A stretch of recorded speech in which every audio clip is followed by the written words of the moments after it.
superconscious mind is that setbacks and difficulties very often come to us to tell us to change course or direction to get onto the right track to get to where we're going.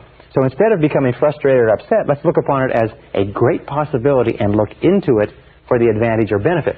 Now, the third step in dealing with any situation or challenge is to define it clearly.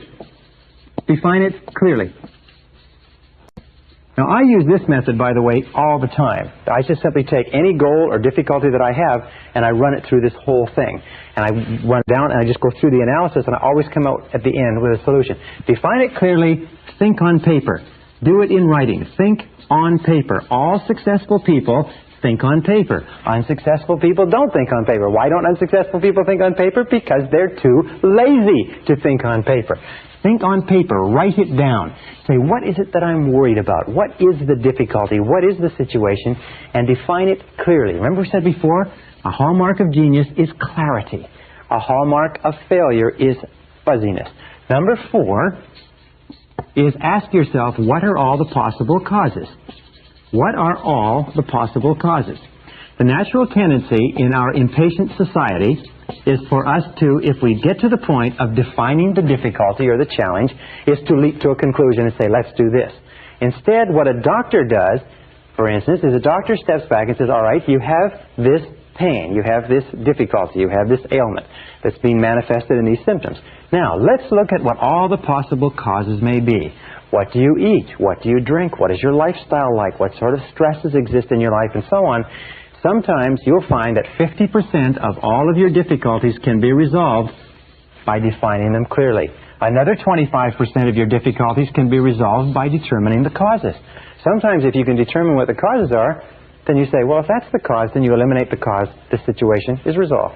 The 5th step, if you have not resolved it at step 3 or step 4, the next step is you say, what are all the possible solutions?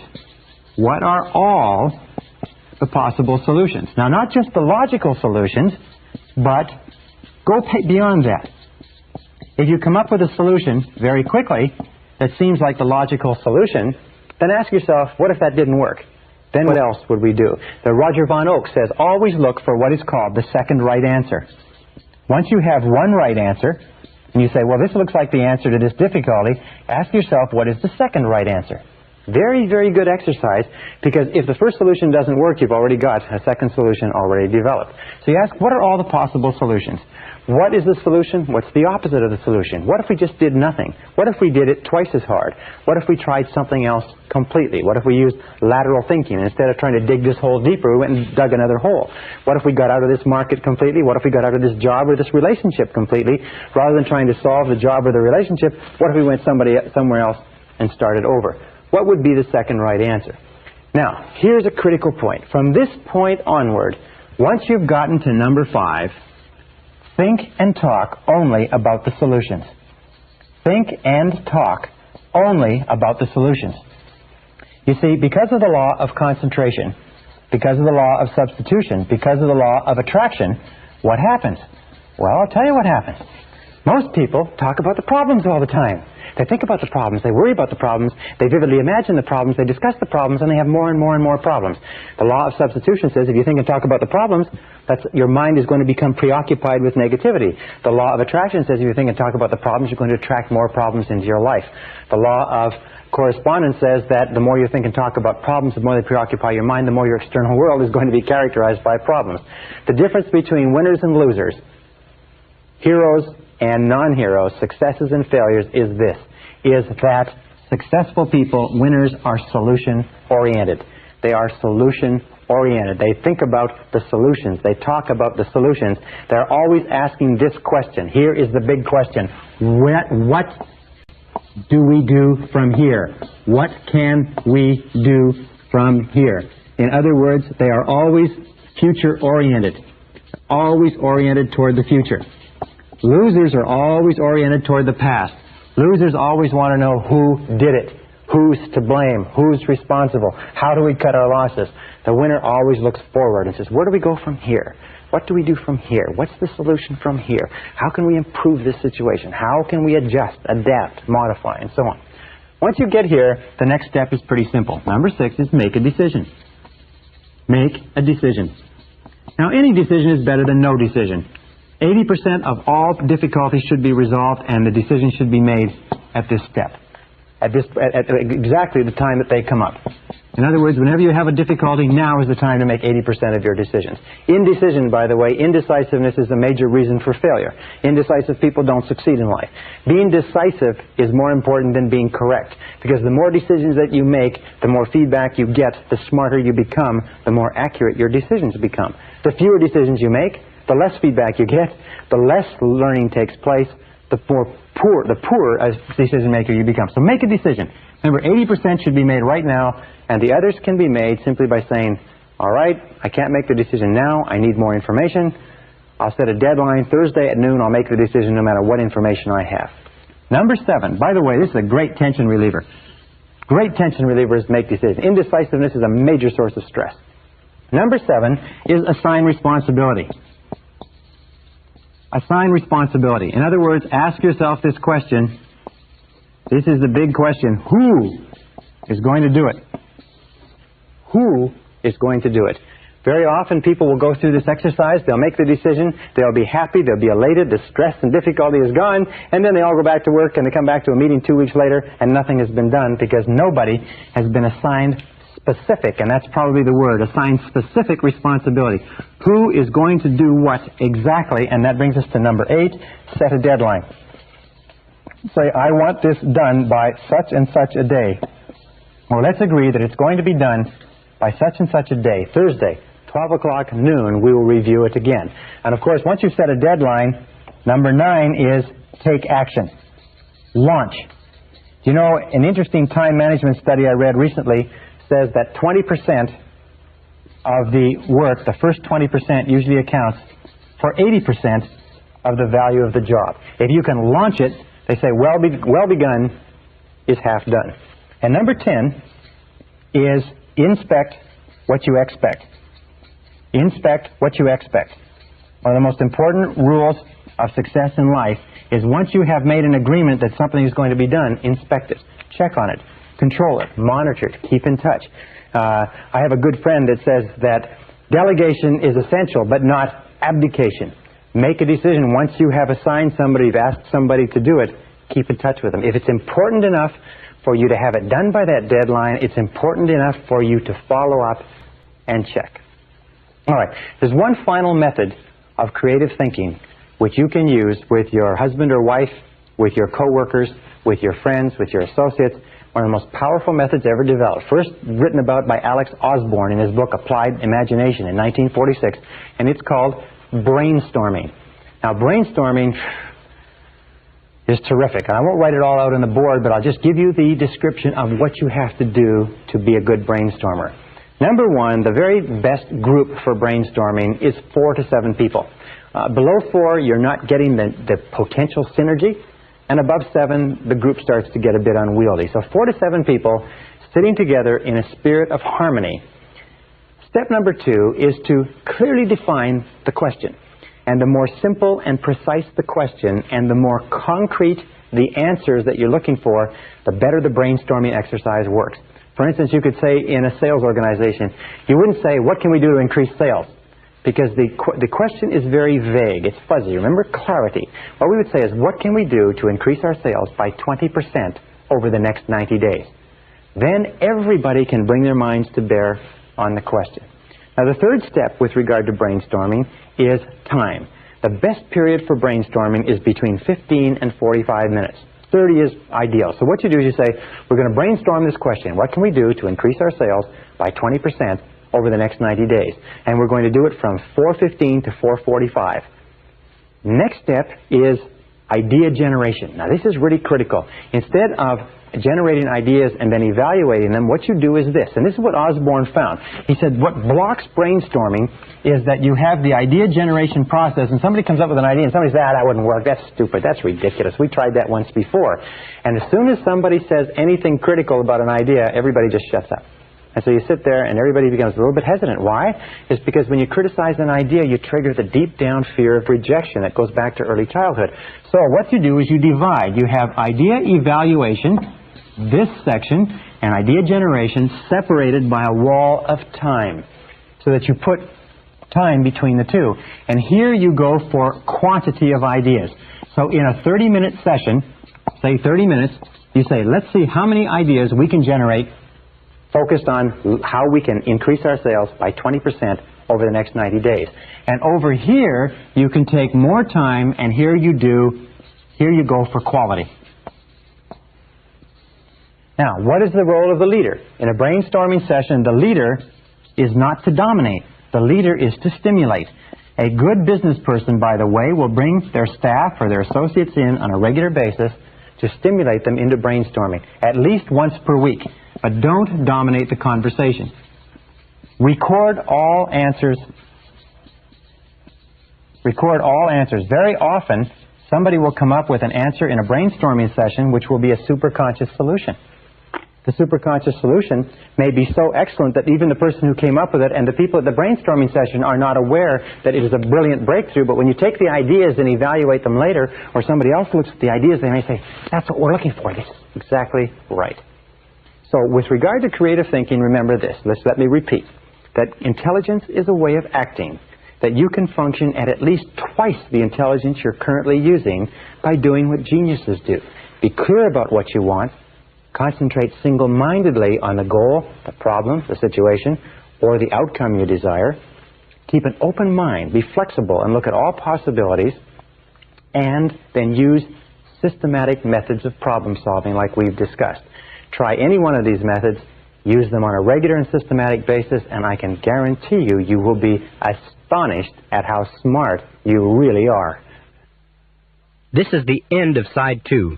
Please fast forward the tape to the end to cue up Side 1 for your next listening.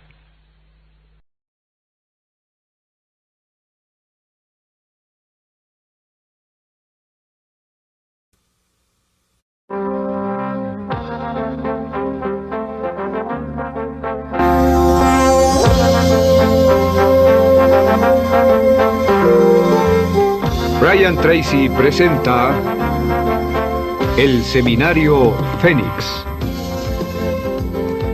sobre la psicología del conocimiento.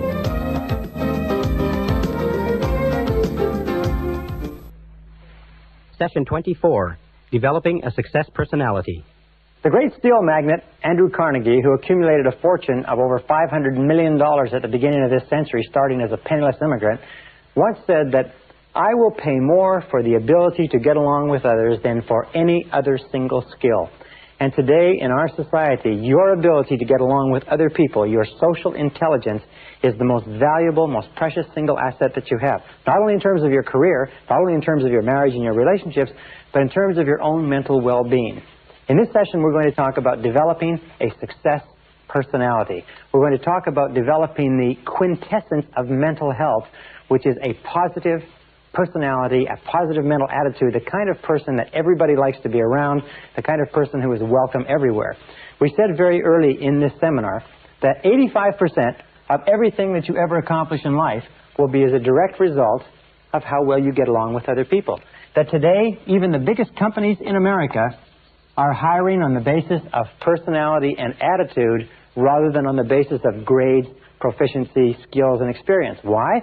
It's because if the person has the right personality skills, they can learn anything else they need in order to be successful. But if the person has all the skills in the world and a lousy personality, there's no way that they can take the responsibility of changing it. So 85% of our happiness in life, according to the research, comes from happy involvement with other people. Also, 85% of all of our problems in life come from unhappy involvement with other people. The other 15%, in case you're interested, comes from achievement. So it is possible for us to get a certain amount of satisfaction in life from achievement, from success, from making money, building businesses and careers and so on, but most of our happiness is going to come from our relationships. So in this session, we're going to show you how you can dramatically improve the quality of your relationships doing some very, very simple things. We know with regard to your relationships that there is a direct relationship between how well you get along with other people and the health of your personality. In fact, everybody wants to have a more healthy personality. So let's look at how you measure healthy personality. What are some of the simple measures? Well, we've talked about several of them in the course of this seminar. Number one measure of healthy personality, of course, is how much you like yourself.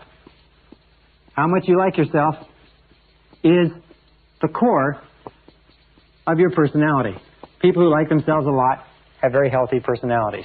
Number 2 measure of healthy personality is how much responsibility you accept. People who accept a lot of responsibility for themselves, who look upon themselves as being the key agents in their lives, people who refuse to blame other people, have very healthy personalities. Another example of healthy personality is how easily you forgive.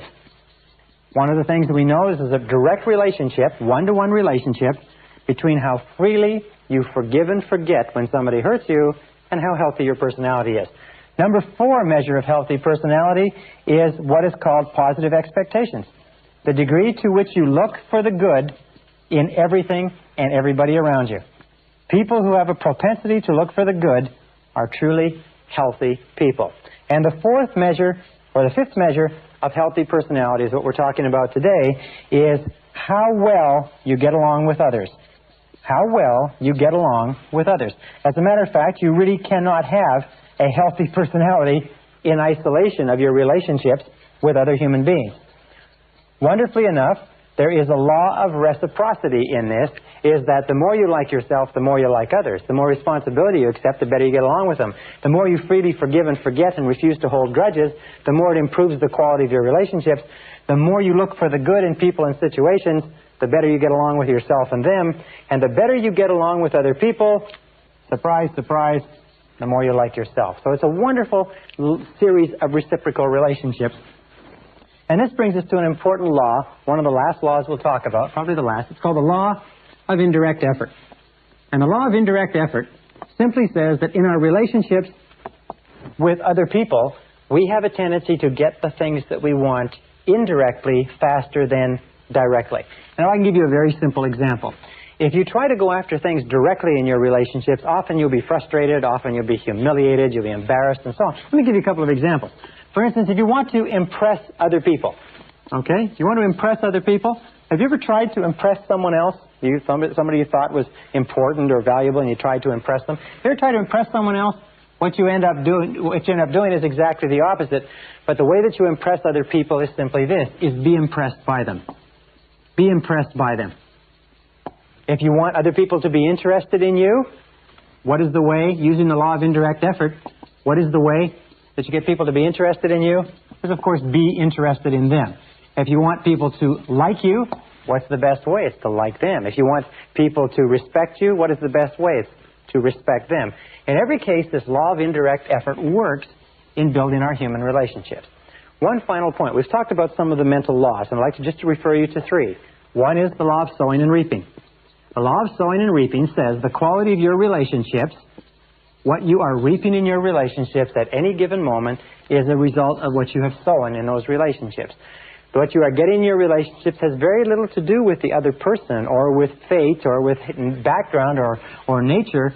What it has to do with what you've sown is with what you've sown. Law of correspondence says that your external world will correspond to your internal world, as within so without, especially in your relationships. And of course the law of attraction says you always attract to you people who are very much like you are inside. If you want to change the quality of your relationships, the starting point is to change the quality of your relationships with yourself, and your external relationships will mirror that. Now, when we talk about this, how well you get along with others, let's show a very, very simple graph. And this is the graph of human personality, from the most introverted to the most extroverted, or if you like, from an inner-directed person to an outer-directed person. And the person who has a truly healthy personality can get along with a great variety of people going from the median. And the median, of course, is the average personality, not introverted or extroverted. Now, we can superimpose on this, I guess this is the center, we can superimpose on this another graph. And this is the graph of self-esteem, from high self-esteem to low self-esteem. And we find a very interesting thing, and this graph is my own creation. We find that the graph is like this.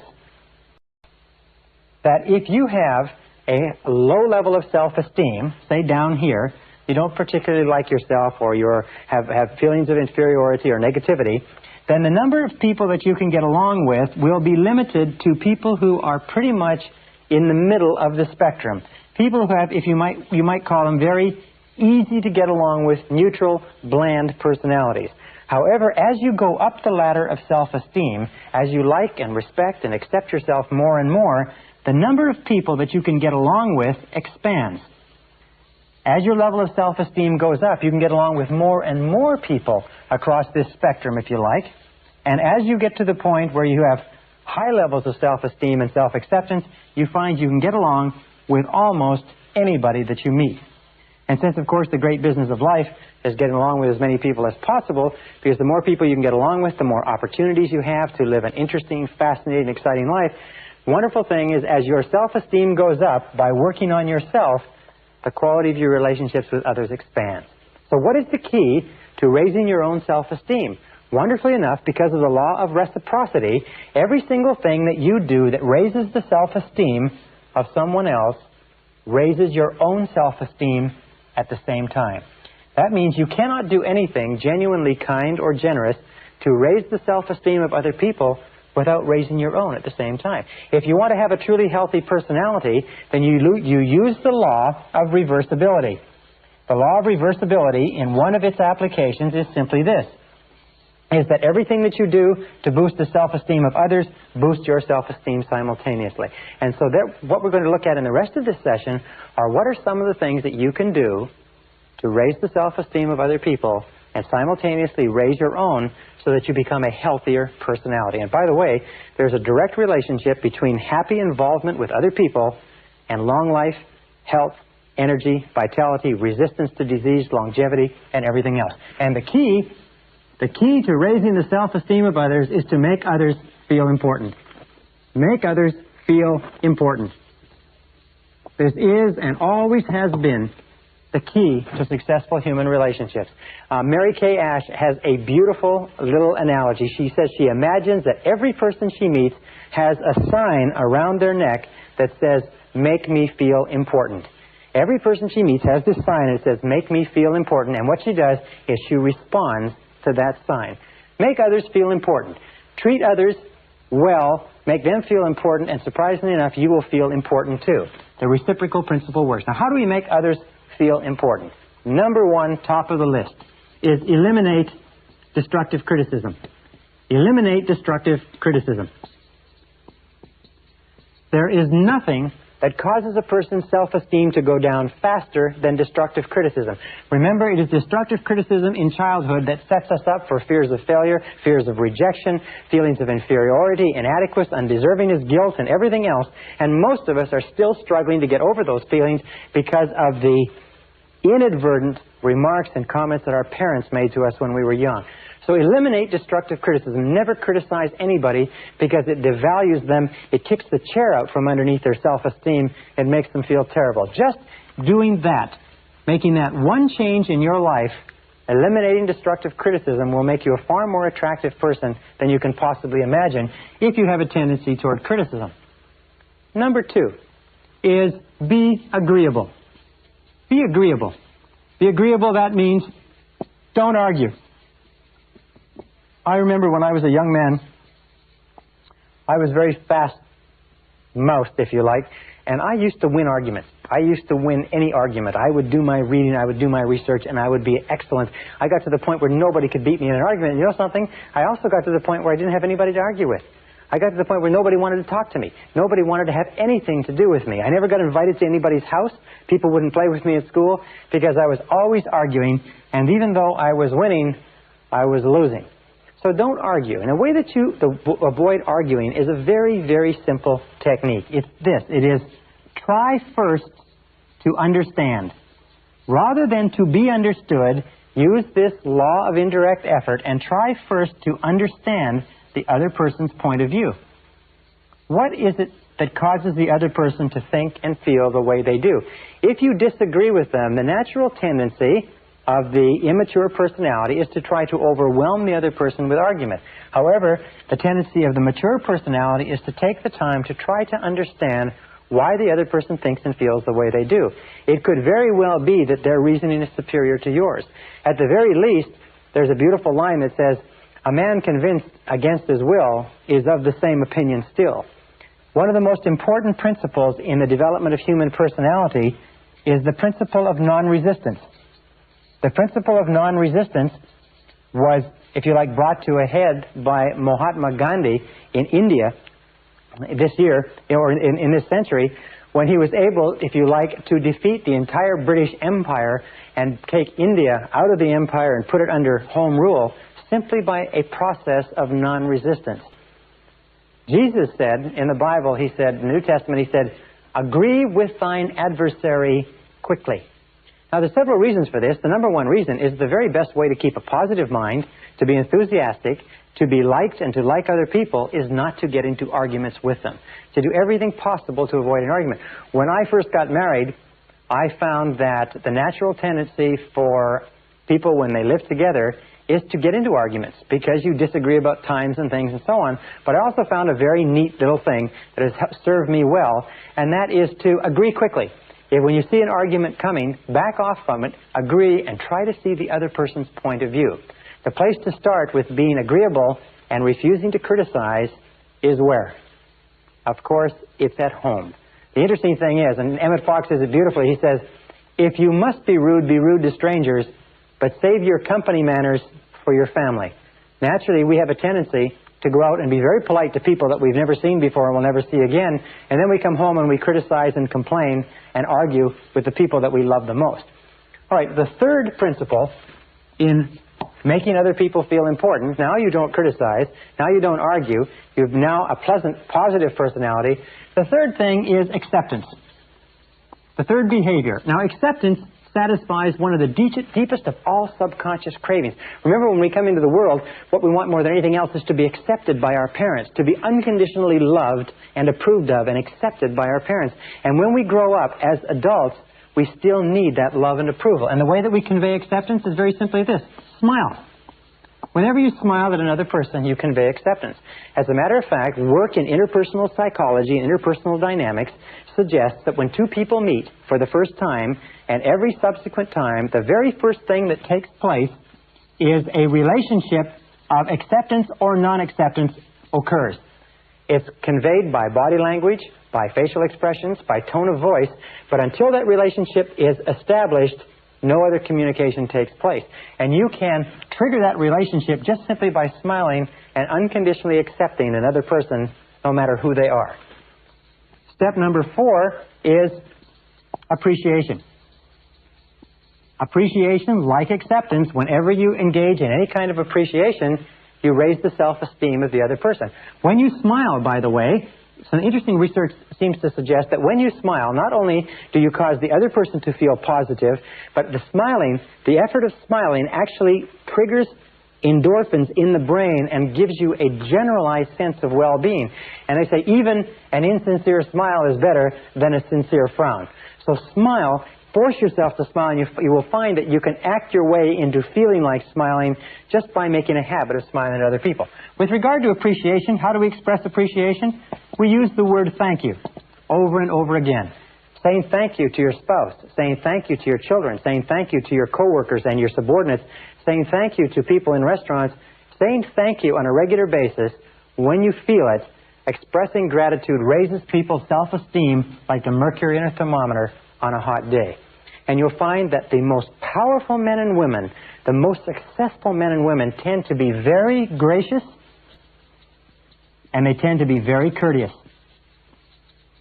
The television characterizations or caricaturizations of men and women who are powerful but who are peremptory and push people around are not very close to the real world, because people become powerful and successful to the degree to which they get the cooperation of other people. And people only have a tendency to cooperate with others if the others are the type of people that they like to work with. So be gracious, be courteous, be appreciative, say thank you. Thomas Carlyle once said that you can tell a big person by the way they treat little people, and that's very true. Number 5 is admiration. Admiration means admiring the traits of another person. If the person is industrious or punctual or hardworking or accurate, or admiring the possessions of another person. You see, we get emotionally involved and bound up in our characters and our personalities. And when somebody recognizes and acknowledges it and admires it, we feel tremendous. We get caught up in our possessions. We're proud of our homes, our cars. We're proud of our watches, our shoes. We're proud of our children. We're proud of our offices. And if a person says, boy, that looks nice, or that's a great-looking car, or that's a beautiful house, or this is a lovely living room, or that's an excellent suit, anything that we say, as long as it is sincere, I never say anything that's insincere because people are very, very smart. They can detect insincerity. Remember, Abraham Lincoln said, everybody likes a compliment. Everybody likes a compliment. I have worked with billionaires, and I have worked with very powerful and successful heads of large corporations and conglomerates, and I have found that saying something that I truly feel that is complimentary to them about themselves, their businesses, their work, and so on, is always responded to as positively as if you were admiring the trait or possession of someone who had low self-esteem. Sometimes people who have the highest self-esteem and success are the ones who are most in need of admiration and appreciation. Now, the sixth thing that you can do to raise the self-esteem of others. And remember, every time you raise somebody else's self-esteem, you raise your own. Every time you increase the health of somebody else's personality by the law of indirect effort, you increase the health of your own personality, is approval. Approval satisfies one of the deepest cravings of the human psyche, the craving to be valued, the craving to be valuable. In fact, one of the definitions of self-esteem is the degree to which an individual considers themselves to be praiseworthy. A person who considers himself to be praiseworthy has high self-esteem. So when you give approval or praise, it's been demonstrated, I think it was Napoleon who said, I have made an incredible discovery. Men will die for ribbons. In other words, he found that soldiers who would not give their life for any amount of money would risk their lives in battle for the praise and approval represented by the ribbons and the medals that he handed out. Keys to approval. Number one is be immediate. The closer the praise is to the thing that you praise, the more likely it is the person will repeat it. If you want your children or your employees to continue doing something, as soon as they do it, say, boy, that's a good job. Number two is be specific. Say, boy, you did a wonderful job on that lawn, that house, that letter, whatever it happens to be. The more immediate and specific the praise, the more rapidly it raises self-esteem, the more likely it is that the behavior will be repeated. And third of all, be public with your praise. Whenever you give recognition in public, it doubles or triples the impact because the effect of other people's opinions on our behavior is tremendous. In fact, there's a lot of evidence that suggests that we are who we are and we do what we do because of the way we think other people think of us. We're strongly affected by other people's opinions. All right, number 7 is attention. Now, attention is one of the most powerful ways to raise self-esteem. Attention means listening. Why is attention and listening so powerful? It's because we always pay attention to that which we value, and we always ignore that which we do not value. So if you want to tell a person that you value them, that they are in effect valuable, pay close attention to them, listen to them, spend time with them. Now here's some of the keys to attention. Number 1 is listen attentively. Listen attentively. Listen without interruptions. Listen patiently. Listen closely. Number 2 is pause before replying. Pause before replying. Don't interrupt. Let the person say everything that they have to say and pause. Wait. Show them that you are really considering what they're saying. Number 3 is question for clarification. Instead of rushing in to speak, question to clarify what the person has said, which is a way of telling them for sure that you're really listening. And here's the best of all questions. How do you mean? When you're listening to a person speak and you want to fully understand and you want to tell them that you're listening, say, how do you mean exactly? And ask for them to explain to you clearly. And finally, remember the boomerang. And the boomerang says simply this. It says that any genuine emotion expressed by you toward any other person is going to boomerang back on you. Just like the law of sowing and reaping, the law of cause and effect, the law of attraction, the law of correspondence says that any genuine emotion, now that's a genuine emotion. In other words, if you say something positive about someone else, it's going to go out to that person and it's going to come back and it's going to boomerang on you. So say only good things. When you talk about other people, talk about them as though what you were saying was going to be printed in the paper. When you think about other people, send out positive thoughts and positive ideas. Think all the time about how you can make other people feel important. Treat other people as though they were the most valuable people in the world, because to them, they believe they are. And the final rule with regard to superior human relations is what we call the Golden Rule. The rule simply says, love your neighbor as yourself. Like your neighbor as yourself. Treat your neighbor as yourself. Ask yourself in any situation, how would I like to be treated in this situation? Ask yourself, when you're in a difficult situation with someone or an argument or a disagreement, say, if the conditions were reversed, how would I like to be treated in this situation? And here's something that you can do. Pick a role model.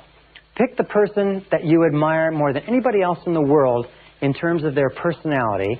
And whenever you're in a situation with someone else, pretend you are like that person. Many years ago, when I was traveling in Africa, I worked with Dr. Albert Schweitzer, one of the most beautiful men who ever lived. And so very often when I'm in a situation with other people, I think, how would Albert Schweitzer act in this situation? Or I think, how would Jesus of Nazareth act in this situation? And if you use that as your role model, and if you use the credo of making other people feel important as your guiding light, you will develop a success personality that will lead you to accomplishing everything that you want in life in a world filled with other people.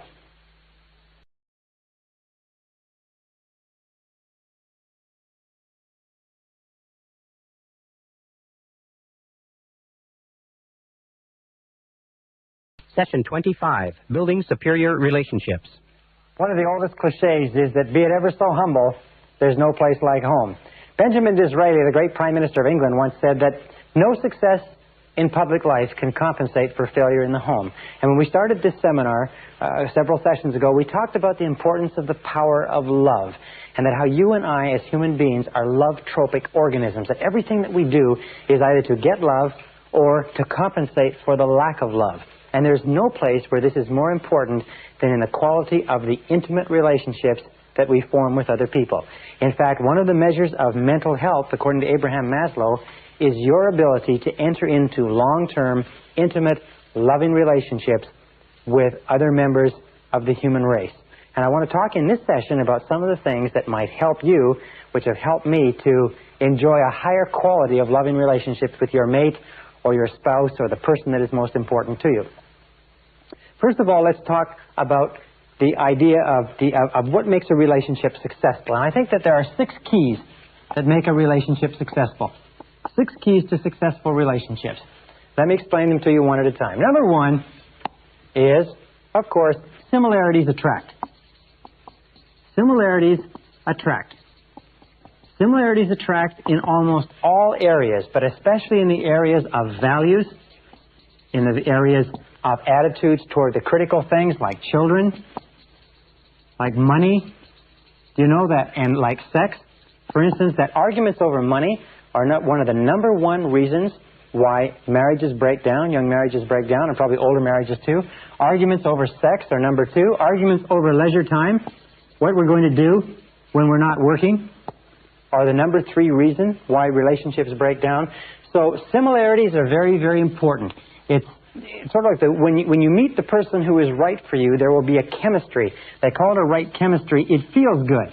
It feels right because you will be in accord or in harmony on almost all of the critical areas of life. We find that virtually all of your difficulties come is when you from clashing with people who have different opinions and ideas from you.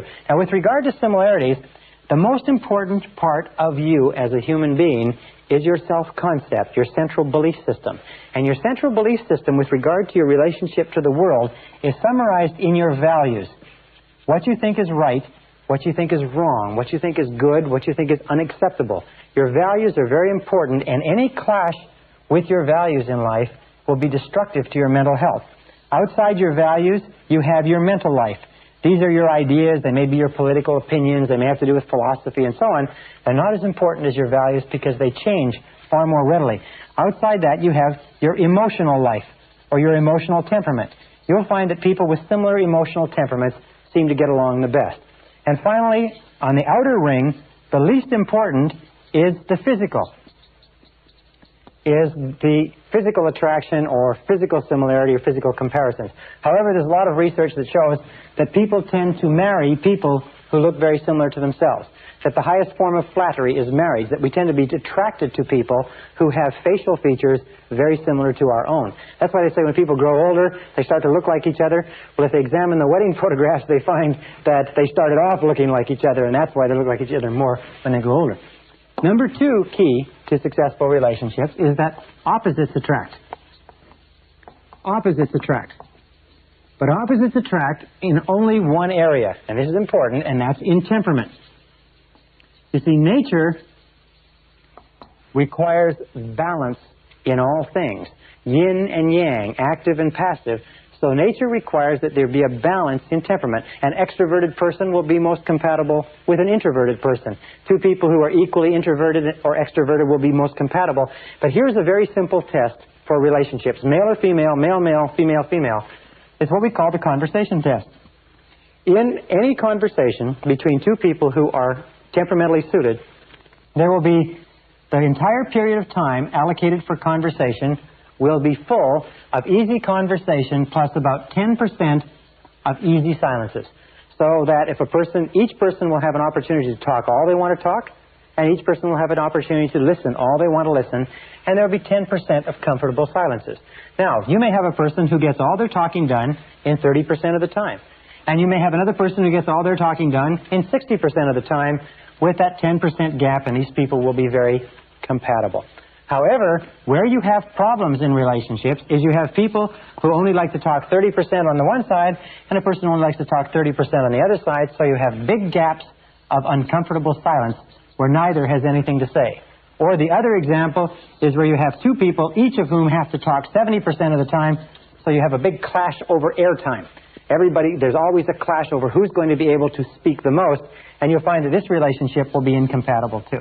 So opposites attract, but only in temperament. In all other essentials, similarities attract. And this brings us to number 3. Number 3 key to success in relationships is commitment. Commitment is very important. And in order for a relationship to work, a person should have a total commitment to the relationship, which means 100%. And we'll talk about this a little bit later, but one of the most beautiful definitions of love in relationships that I ever read was from Dr. Scott Peck, where he said that love is the total commitment to the full development of the potential of the other. Love is your total commitment to the full development of the potential of the other person. And this, to me, lays to rest all the arguments over male, female, women's lib, and so on and so forth, because if a person truly loves another person, they want that person to develop their full potential as a human being, and they will do everything possible to make that possible. Commitment is really clear. I have a good friend named Charlie Jones who talks about divorce. He said the way to deal with divorce is very simple. He says never consider it. He said don't even think about it, don't talk about it, never even consider the possibility of divorce. He says murder, yes, but never divorce. Now, maybe that's a little bit stringent, but the key to a successful relationship is the depth of commitment that each person has. Most dangerous thing in a relationship is when people start thinking in terms of, well, if it doesn't work out, I can go somewhere else. If it doesn't work out, we can always get a divorce. Relationships like that almost invariably end in a divorce. Number 4, key to a successful relationship, is similar self-concepts attract. Similar self-concepts attract. Now this means when we talk about similar self-concepts, we talk about how much you like yourself, how much you value yourself. We talk about what you might call the happiness scale. The happiness scale means how happy are you on a scale of 1 to 10? That's the basic question. You will find that you will always be most compatible with a person who is just about as happy as you are. If ever you get involved in a relationship with a person who is unhappy, and you allow yourself to be deluded into believing that you're going to bring them up and they're going to be happy at your level because you're going to help them, you're entering into a fool's game, because most people who are unhappy are quite happy being unhappy, and they have no intention of changing. As a matter of fact, the unhappiest relationships I've ever seen in my life are when a generally happy, positive person gets involved with a negative person and tries to bring them up to their level, because it never works. So ask yourself this: how happy is the person that you're thinking about getting involved with? And understand that it is very rare, except by tremendous effort, that people change their level of happiness. This brings us to number 5. Key to success in relationships is liking. Now, liking, which has to do with respect, is more important than being in love. and more permanently satisfying. Because being in love, although it comes and goes, is a passing condition. Being in love is something that ebbs and flows. As a matter of fact, you can be furiously angry with your mate or with your spouse and still have an excellent relationship. And you can still never consider breaking up, as long as you like and respect them. But if the liking and the respecting goes out of a relationship, the being in love or the infatuation is never enough to hold it together. Now, here's a simple test with regard to liking. It's what I call the best friend test. The best friend test simply says that if you are ideally suited to your mate will be your best friend. That there will be nobody that you would rather spend time with. There will be nobody that you trust more. There will be nobody that you would be more open, honest, candid, and frank with. That your mate or your spouse will be your best friend. It's the simplest measure of all, because you cannot force being best friends. Best friends just happens naturally when everything is right. On the other hand, if you are in a situation where you could not tell your spouse or your mate a lot of the things that are important to you, where you talk to other people more than you talk to them, where you have a lot of secrets that you keep from them, or a lot of things that you keep inside yourself, then generally speaking, you are probably not involved with your best friend, and the prognosis for your relationship is not very good. Number 6,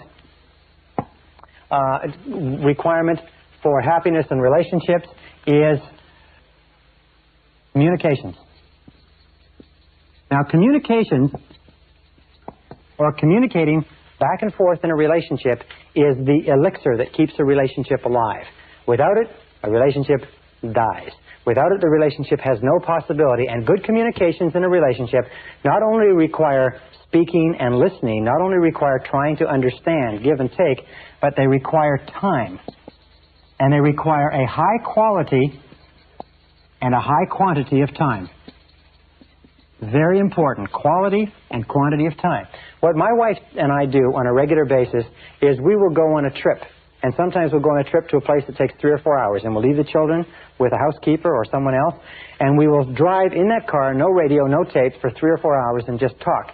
And we'll get some of the highest quality and quantity of talk and conversation. And so if you use that analogy, what you might call a car trip analogy, which is uninterrupted conversation with your spouse over an extended period of time, you'll find the most remarkable things will happen. But if you're not spending a high quality and quantity of time with your spouse or your mate, the relationship is going to suffer, and many relationships will die as a result.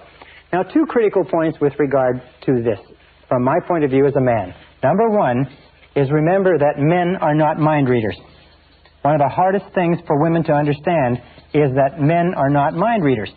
They do not know what women mean or what women want them to think half the time. And it is not fair for women to expect men to know what is bothering them or what they want or what they need. And number 2, remember this, that men are direct, women are indirect. What does this mean?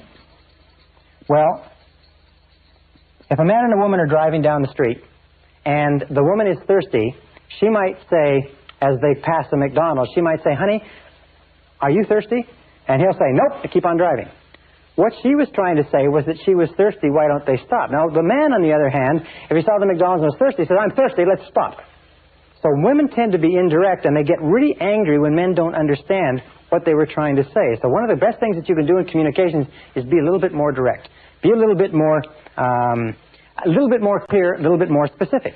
Now, an important point with regard to men. According to a recent survey, a recent study, it shows that men are 95% more likely to interrupt a woman in a conversation than a woman is likely to interrupt a man.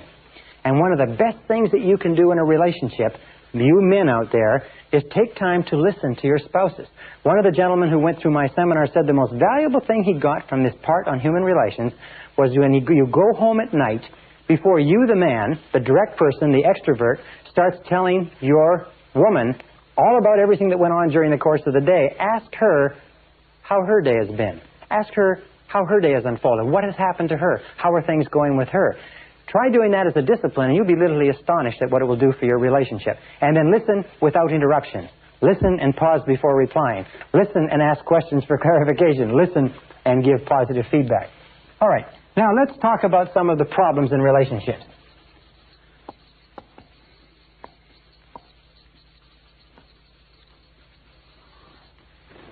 Problems in relationships. Number one problem in a relationship, lack of commitment.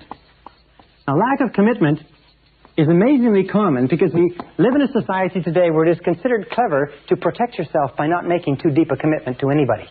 So what people do is they often get involved in relationships, but they only get involved up to their toes. Lack of commitment is often expressed in a trading relationship. A trading relationship is a relationship where one says, you do your share and I'll do my share. You put in your amount, I'll put in my amount, and neither one of them wants to get in 100%. Neither one of them wants to run the risk of being rejected. So by both of them not running the risk of being rejected, they both end up being rejected.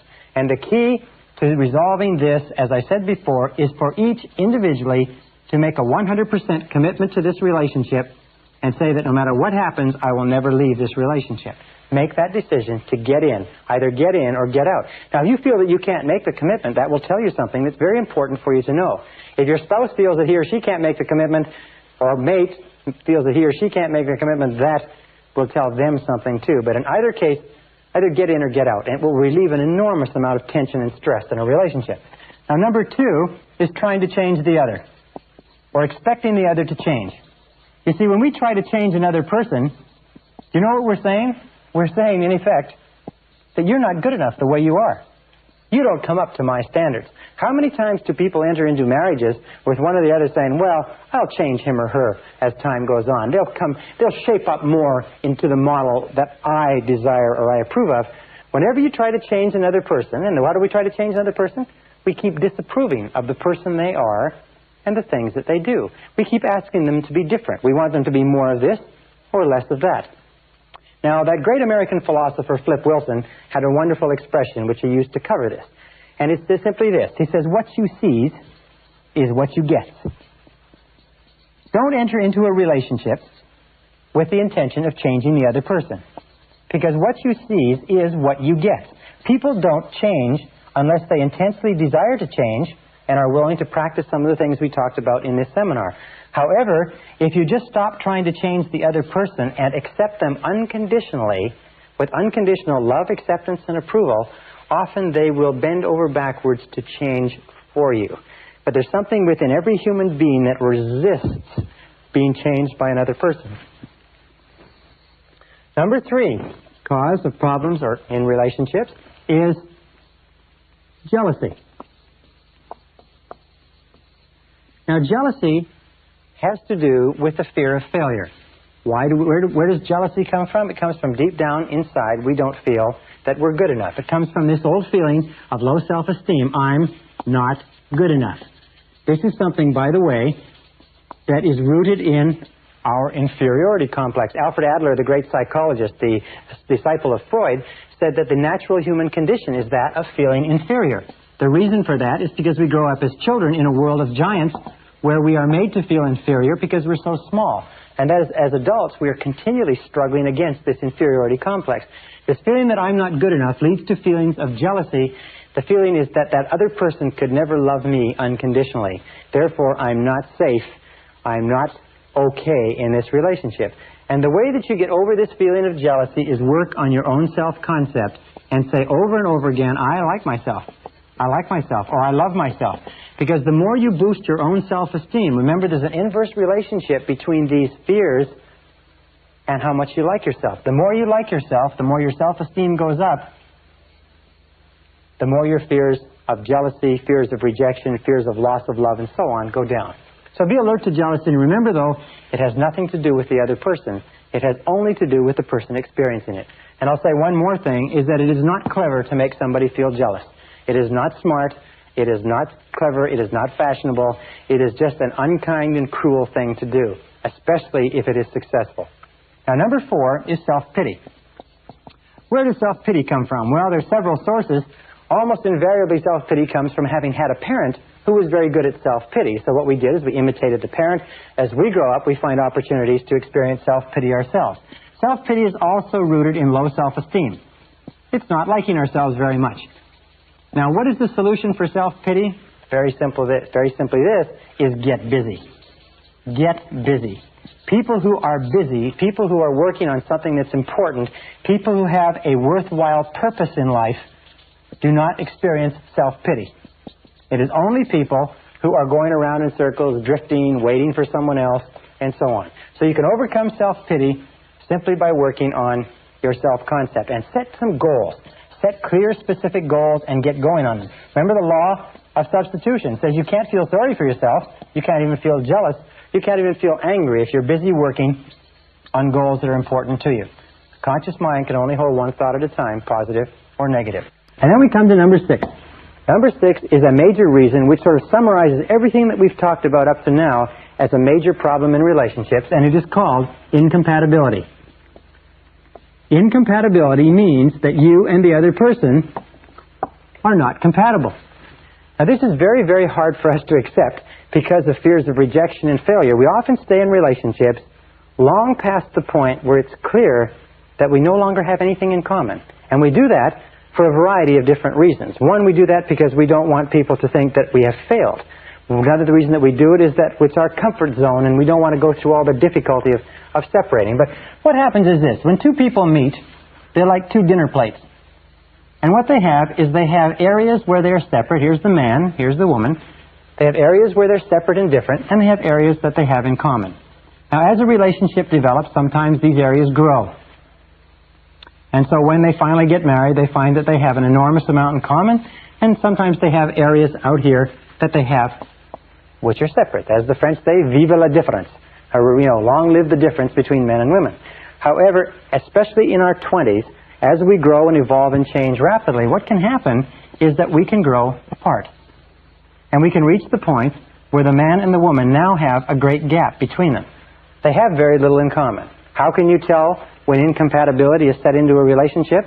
Number 1, the first thing that goes is the laughter. Is people stop laughing together. And the second thing that goes is the friendship. Is they don't look upon themselves as friends anymore. They look upon themselves as sort of people that are forced together. Now, if incompatibility is set into a relationship, the natural thing to do, the best thing to do, is to try to patch it up. Try to find some kind of a bridge. Try to put it back together, if you like. Try to bind it together, especially if there's children and a lot of other things involved.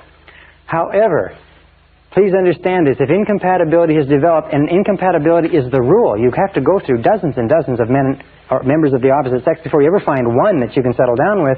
If incompatibility has happened, accept it as a reality. Because if you do not, you're going to enter into the phenomena of denial. And the denial is going to cause tremendous stress and resistance and unhappiness. Number 2 is, remember that if it has happened, no one is guilty. Just because you are no longer compatible with the other person doesn't mean that there's anything wrong with the other person, and it doesn't mean there's anything wrong with you. It means that just incompatibility has set in. Remember, it just happens. It's like the rain. When it rains, nobody is guilty. It just happens. It is the most common phenomena in relationships, is incompatibility. And one final point with incompatibility is this. In my experience, I find the major reason why people stay in relationships that they're no longer happy in, that there's no love, there's no music, there's no laughter, there's no future to the relationship, is because of what others might say. It's because of what others might say. And this is really amazing to me.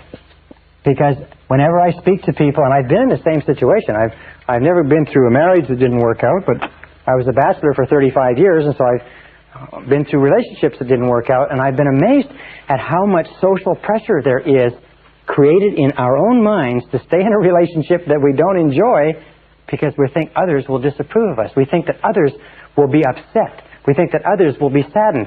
And the fact of the matter is, as everybody eventually finds out, is that nobody cares as much about your relationship as you do, and if you sacrifice your peace of mind for what you think others might say, you will never, never be happy. Incompatibility is a reality. If you cannot repair it, if you cannot overcome it, then deal with it honestly, deal with it graciously, face it in a straightforward way, deal with it in a respectful, dignified way, and find some way to resolve the relationship so that it doesn't hurt anybody more than it has to. Remember this with regard to loving relationships, that your objective, your responsibility is to set joy and fulfillment in your relationships as your minimum standard. Set peace of mind, happiness, joy, fulfillment, tranquility. Make your home and your loving relationship the crown jewel of your emotional life, and settle for nothing less. Keep working at it, keep striving, keep chopping, keep changing, do whatever is necessary, but you owe it to yourself, you owe it to your life, you owe it to your character, your integrity, your peace of mind, your health, and your future to settle for nothing less than a relationship that is a joy to be a part of.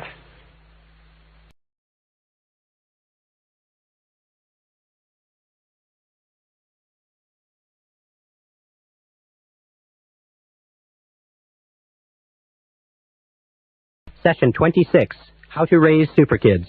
Perhaps the most permanent relationship that you ever enter into in life is that of bringing a child into the world. It outlasts many marriages, it outlasts jobs and careers, it outlasts money and locations and businesses. It lasts until one or the other of you passes on. And most of us come into this world without any idea of how to raise children. We come in without any basic parenting skills. And the great tragedy is that most people don't make any effort to pick up any skills.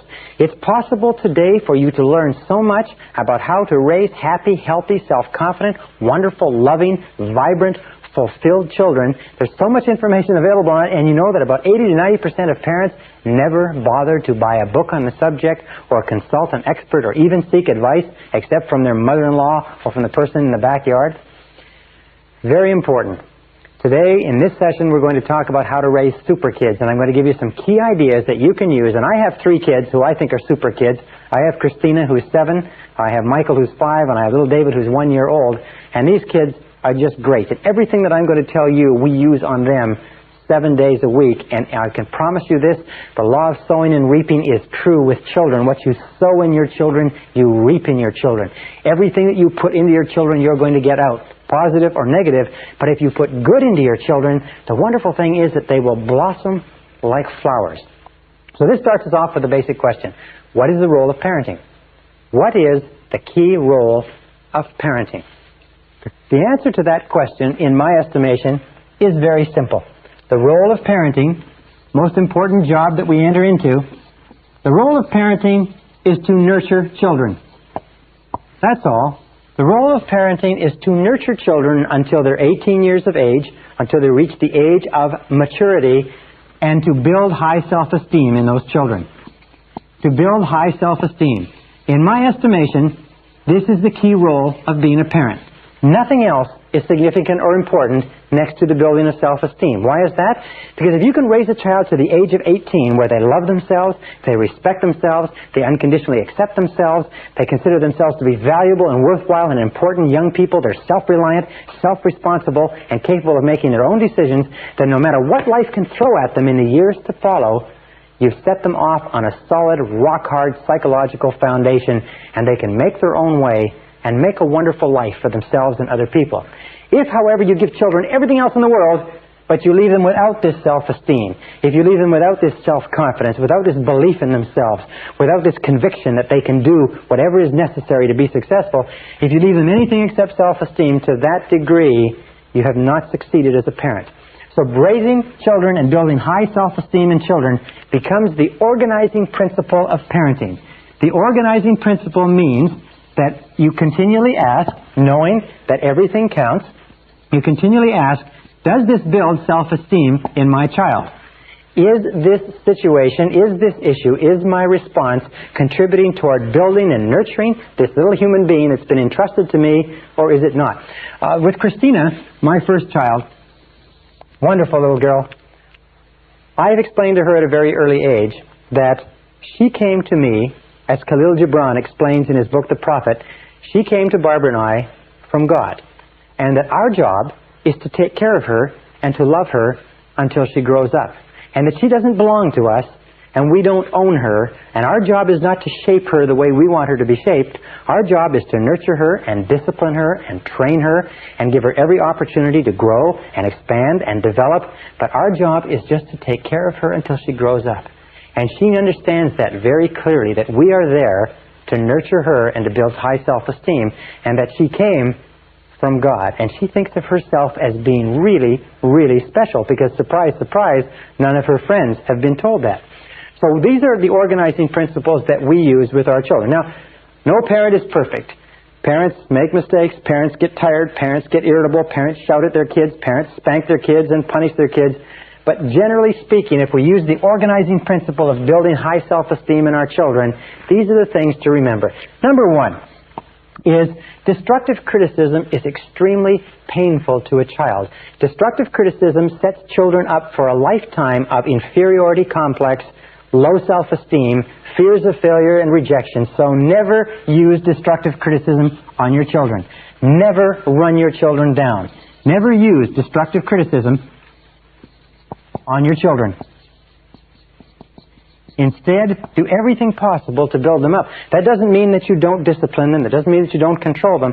But you never say you're a bad boy, or you're a bad girl, or you're a little brat, or you're no good, or you never tell the truth. You never say anything to your children about themselves that you do not want to become part of their personalities. Because remember, it goes straight past the conscious mind into the subconscious and is programmed away and accepted as a truth because you said it, even in a moment of anger. So never use destructive criticism on your children. Children are very vulnerable to destructive criticism. Number two, remember that lack of love, or love withheld, is the major reason for psychological, physical, and emotional problems in life. That children need love. And if you deprive children of love, and it is not, by the way, what you think inside, it is the child's perception. Everything is perception. Now, the child is pretty shallow in the formative years. The child doesn't know that you really love the child unless you tell the child, show the child, demonstrate to the child over and over and over again. Many children have grown up and found themselves visiting psychiatrists and psychologists and trying to wrestle through the problem that they never believed that their parents loved them. And if you talk to the parents, they say, well, of course I love my kids. They say, well, did you tell my kids? Well, no, I didn't tell them, but they know I love them. No. Children don't know. They, as they say, they need the words. Number three is remember that children need a continuous flow of love and approval. Love and approval is the emotional, psychological lifeline that children have to have in order to grow. Just imagine that your children are on an intravenous. And this intravenous has the critical nutrients for the development of their personality. And the critical nutrient in that intravenous is the words and gestures of love and approval and a continuous flow. And if you cut off the flow, it's like cutting off the flow of nutrients or cutting off the oxygen flow to the emotional brain. They need it every day. They need it every night. They need it morning, noon, and night. They need it continuously. When they're growing, they're very much like growing children need a lot of food. You've got to have a lot of food because they're growing. They need a lot of emotional support when they're growing too. A fourth thing to remember is children need praise. Praise is what grows children. As a matter of fact, they found that when you praise a child, their physiological system actually vibrates with new energy. They need encouragement. Remember, children are afraid because they're little kids in a big world. They need encouragement all the time. You can do it. You can do it. Sure, you can do it. Go ahead. Give it a try. Also, they need reinforcement. Sometimes they fall on their face. Sometimes they do it right. They need to be told, hey, you did a great job. That's wonderful. They need to be praised and reinforced. They need patience. Children need a lot of patience because they seem to be slow in learning. The kindest thing you can do for your children is to be patient. Be supportive. Also, to be loving, and also to be kind.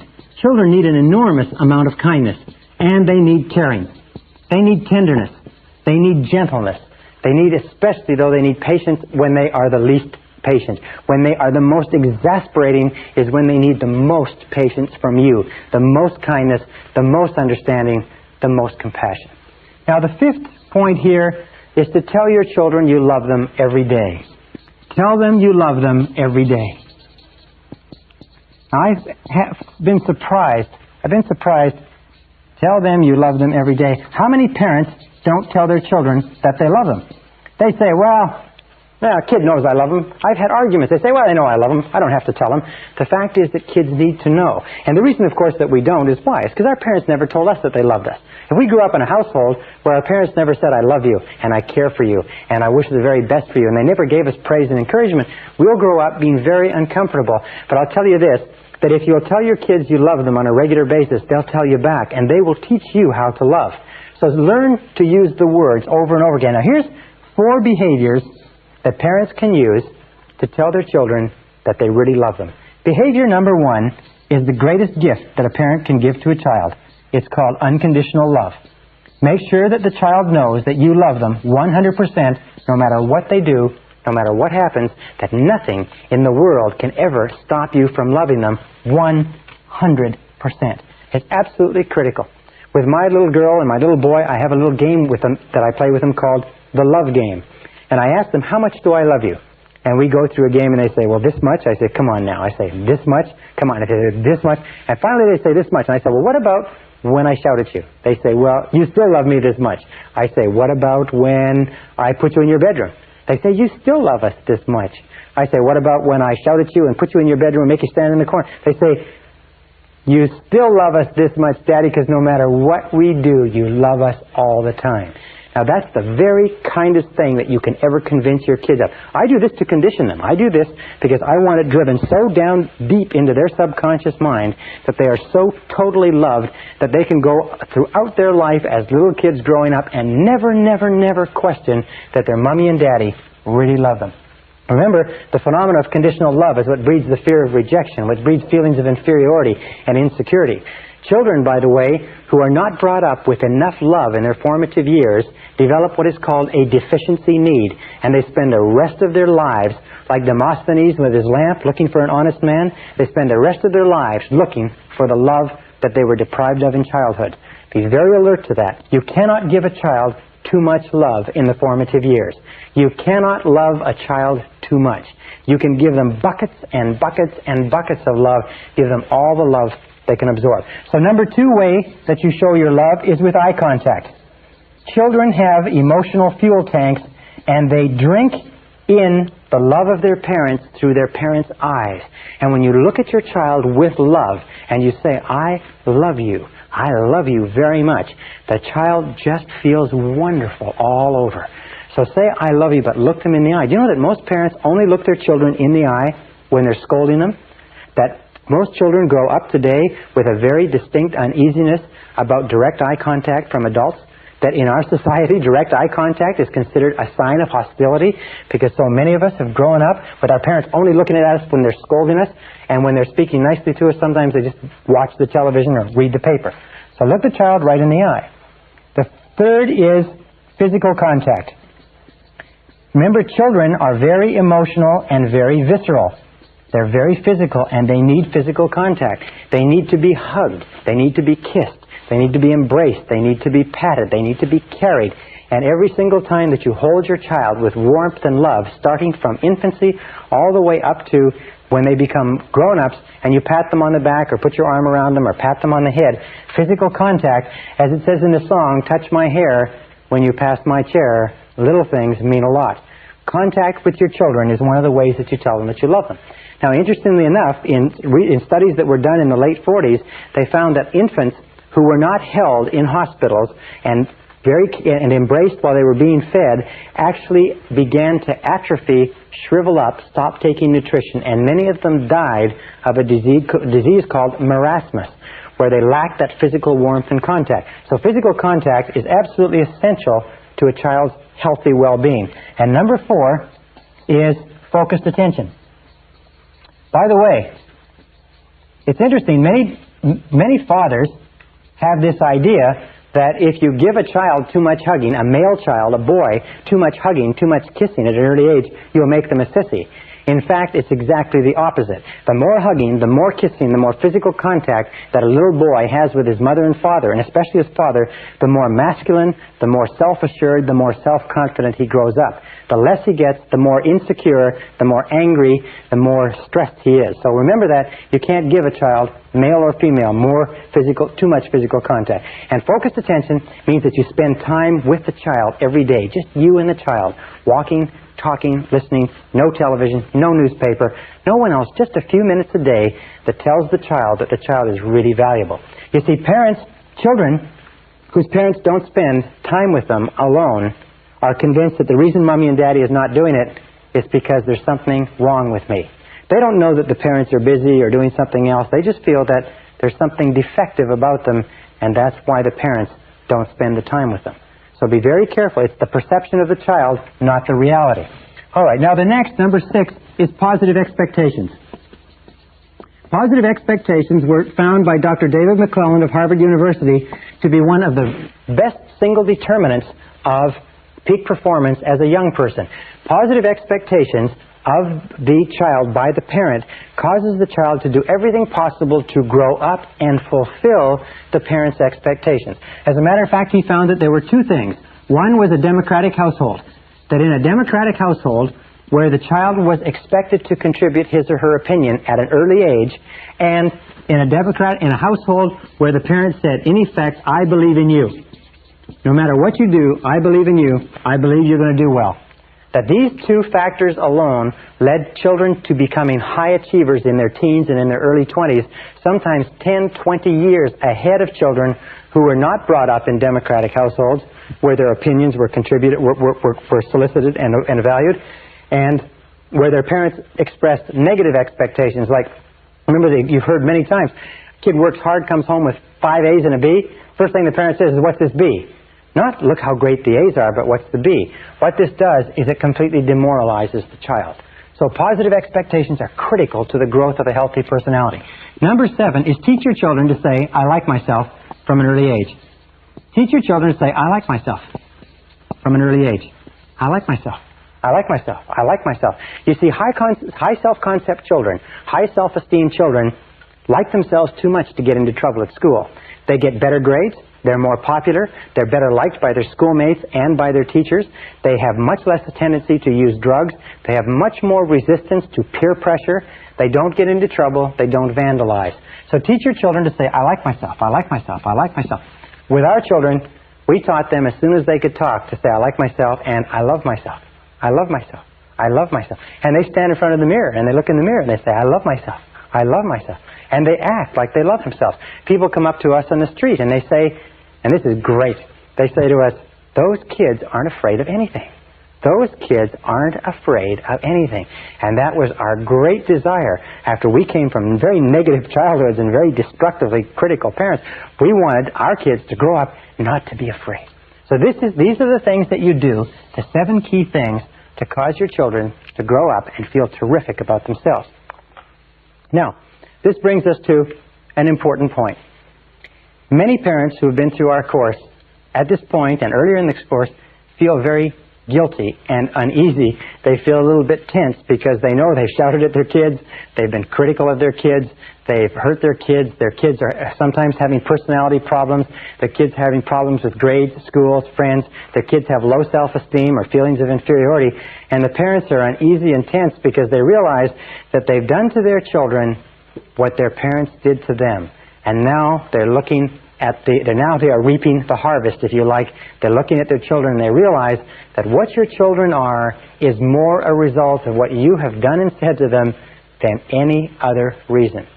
So, here is the solution to that.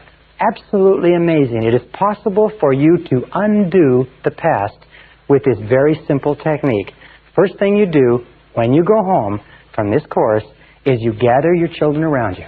You bring them around you and you sit them down and you apologize to them for all of your hitherto destructive criticism. You say to them, I've been to a course, I understand the effect of destructive criticism, and I'm sorry for every single thing I ever said or ever did that caused you to feel bad about yourself. And I apologize, and I ask you to accept my apology.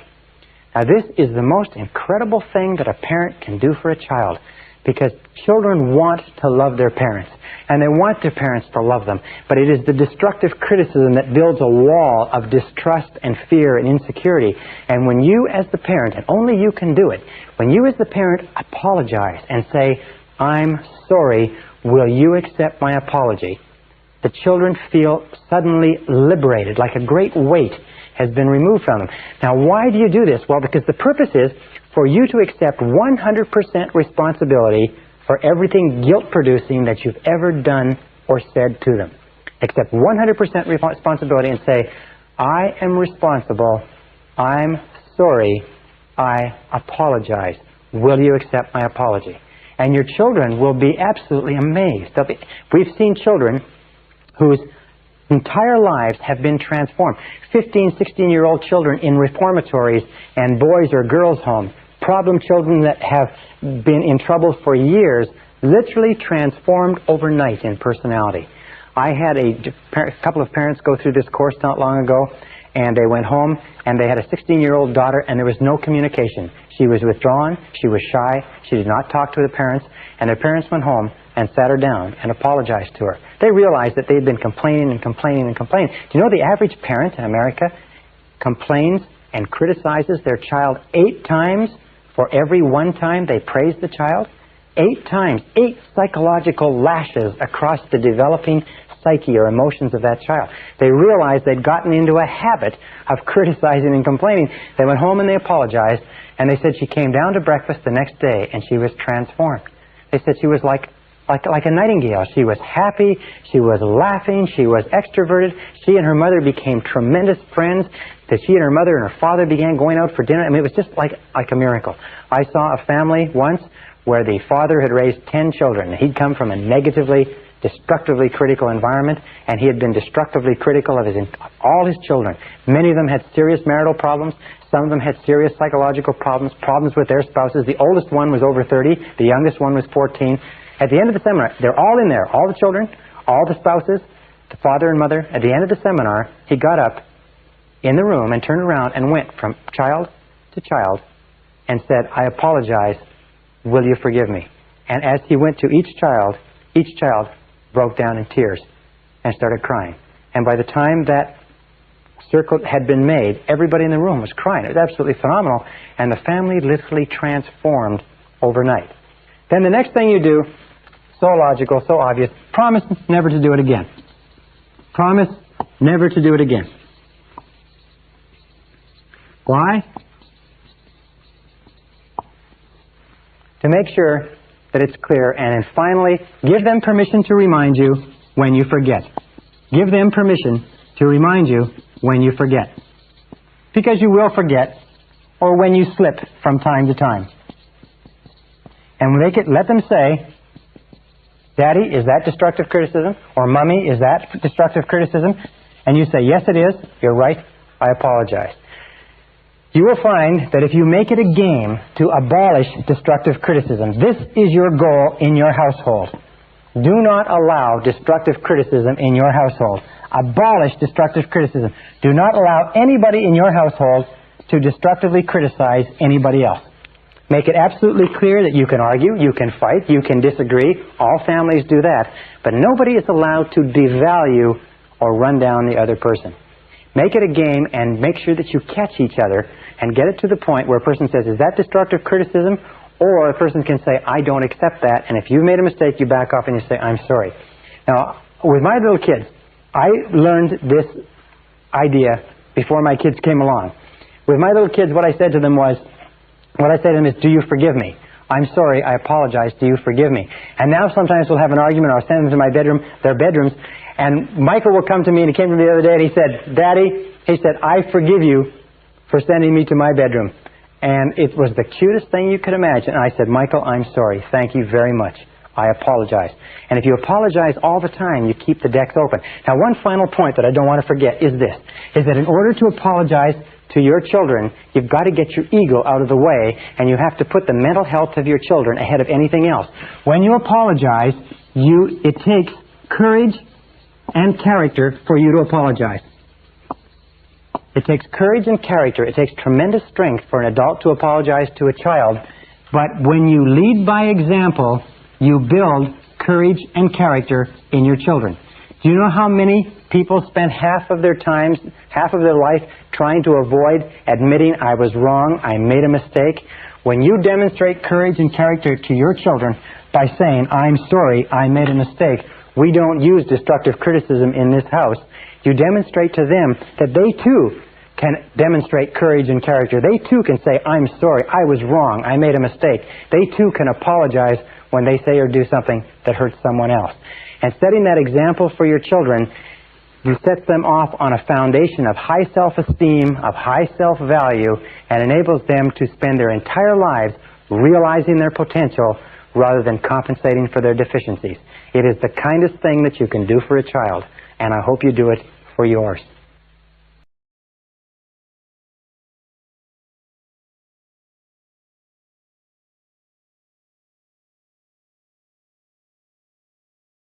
Session 27, Finding True Purpose in Life. Now we come to the final question. What is the purpose of life? What is the purpose of your life? Why are you here? Why do you exist at all? Why do you get up in the morning? Why do you have a life? Why are you on the earth? Is it simply to be born, to grow up, to work, to reproduce, to die? Or is there something else? In my estimation, there is something else, something far more important. In this session, I want to talk to you about my discoveries and my thoughts about what the true purpose of life is. The true purpose of life, in my estimation, is to find a mission. Some of the wisest men and women of this century and of previous centuries have looked at this whole idea of why a human being is put on this earth, and they've come to the conclusion that we are put on this earth to fulfill our potential by finding our true mission in life. Emmett Fox calls this your heart's desire.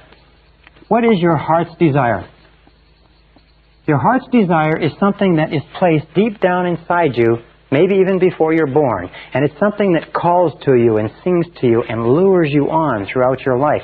And the reason that we say that only 1 or 2 or 5 out of 100 people fulfill their potential in any given generation is because most people ignore the callings of this heart's desire. They push it aside. They ignore it. They pretend it isn't there. They get involved in bills and families and business and careers, and this tugs at them. Sometimes they don't get into it until later on in life. But every single person has the ability to establish for themselves a mission. So then let's look at the men and women who have affected mankind in the most positive and profound way throughout all of history. In our civilization, in our culture, the most powerful person was Jesus of Nazareth, a humble carpenter who preached for 3 years in Galilee and then died in Jerusalem, but has had more of an impact on more people in this world than any other man who ever lived, than all the other kings and all the other monarchs and dictators of history. One simple man who never wrote a word, never appeared on television, never cut a record, was the man who has had more influence than anyone else. And beyond Jesus, there was Buddha. The followers of Buddha, and interestingly enough, Buddha taught a very similar message to Jesus. He taught the message of universal love. He taught the message of the brotherhood of all mankind, that all of us are united in loving each other. And also Mohammed. And Mohammed has followers that number in the hundreds of millions. Buddha's followers number almost 1 billion. The followers of Jesus number probably 2 billion. And if you look down the people who have been affected by them, you have St. Francis of Assisi, has had a profound influence, establishing the Franciscan order. You have, in our day, you have Mother Teresa of Calcutta, having a profound influence. You have my mentor, Albert Schweitzer of Africa. S is Schweitzer, D-B-I-T, Schweitzer, and you have people like Florence Nightingale and others. What is the unifying theme of these people? A man named Ralph Waldo Trine wrote a wonderful book many years ago called What the Whole World's A-Seekin', what the whole world is looking for. And his conclusion, very wisely, that what the whole world is looking for, what you and I are looking for, is some mission that we can lose ourselves in that somehow enriches and ennobles and benefits the lives of other people. In fact, we have found that we only become great to the degree to which you are able to lose yourself in something bigger and grander and better than yourself. That's why selfish people, for instance, people who think only of themselves, are only to be pitied because they never have any joy or happiness or fulfillment. Now, Mother Teresa or Albert Schweitzer, some of these people, maybe they never made very much money, but the contribution that they made, the model that they set, the example that they set for us, has affected more people than perhaps all the people who made money throughout all of history. It's only when you find a mission in which you can lose yourself that you achieve true greatness in life. From the time we began this seminar to now, we have been aiming it at this one simple conclusion, that the purpose of life, your purpose, your earthly purpose, is simply this. It is to develop and become a totally loving person. It is to look at the great models of mankind, and you'll find that the great models of mankind, the ones who have had an impact far beyond their times, Jesus and Buddha and Mohammed and the teachers and scholars of all the religions, have been those who have strived toward becoming totally loving toward other people. They have given their entire lives in service. and service is the word. How can you tell if you're a loving person? You can tell by the value and the quality and the quantity of the service that you give to others, unselfishly from your heart with no hope of reward. Now, by becoming totally loving persons, there's a very simple measure. We develop loving relationships. That's why we talk about how important it is with regard to our marriages. There are many people who want to go out in the world and develop loving relationships, but they haven't yet developed those beautiful loving relationships at home with their spouses and with their children, with their close friends. So developing loving relationships is the highest order of human life. How can you tell? Because at any single time in your life, if you want to take stock of your assets, if you want to take stock of your accomplishments, your most precious resources, you will find that they will always be caught up in the people that you love and have loved, and the people who love you and who have loved you. That when you look back over the landscape of your life as an adult or as an older person, you'll look back and you'll find that you won't remember the money that you made or the careers that you built or the jobs that you have. What you'll remember is the people you loved and the people who loved you and the people who still do. So developing a high quality and quantity of loving relationships is the great business of life.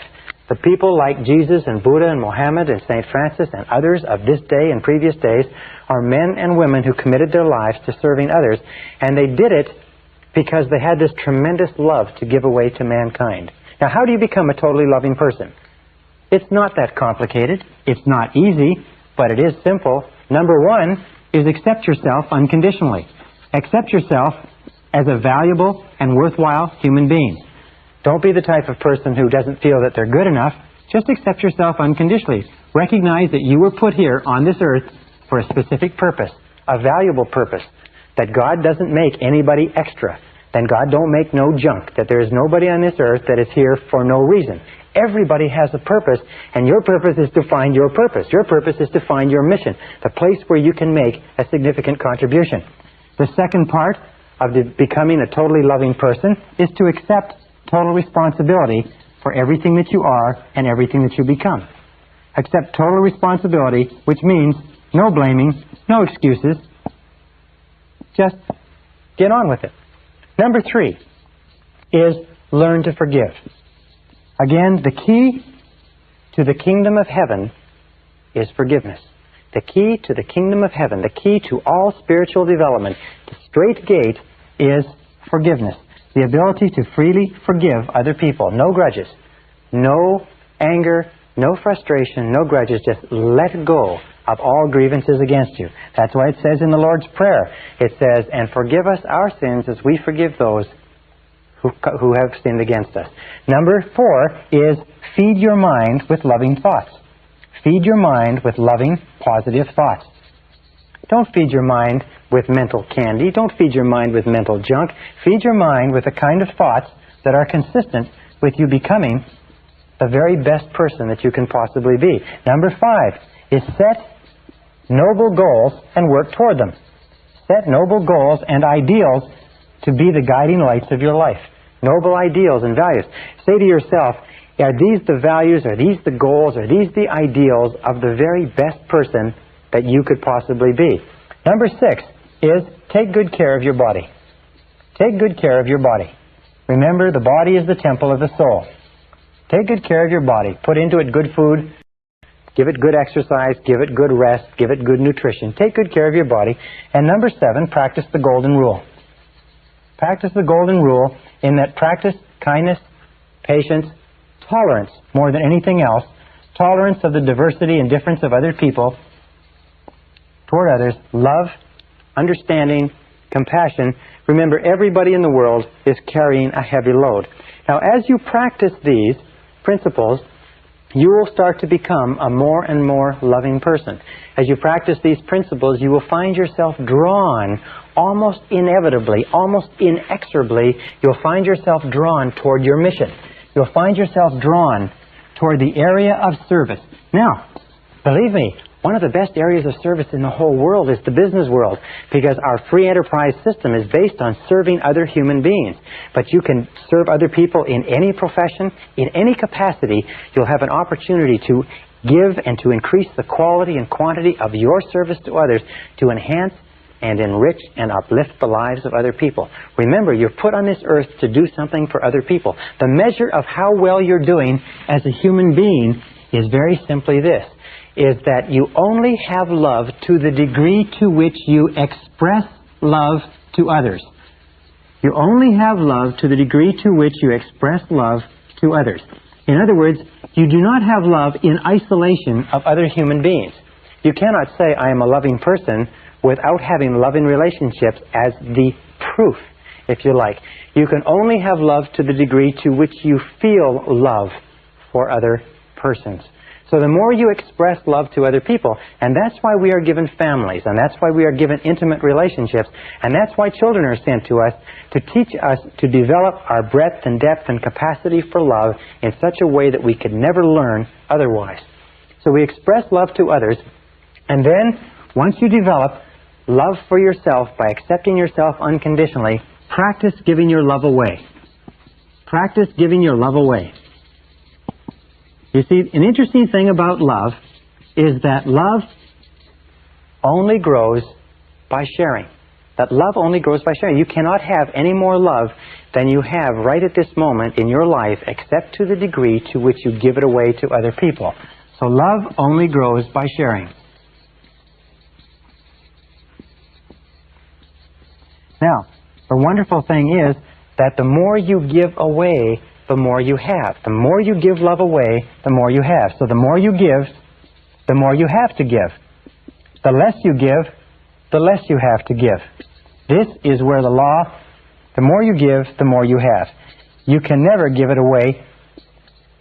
This is where the law of sowing and reaping comes in more than anything else. The law of compensation. In that if you give just a little bit of love away, just a little bit, it's enough.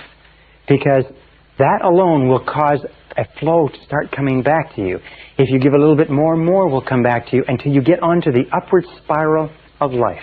Now, many years ago, I met a beautiful grandmother who had come up in a home where her parents had taught her to be kind and compassionate and loving to others. And when her parents died, she went back and met with her other brothers and sisters to divide up their possessions. And there's only one thing that she wanted. She'd married a very rich industrialist. The only one thing she wanted was a little plaque that hung over the fireplace of that loving home all the time she was growing up. And on the plaque was a little quatrain or a little verse.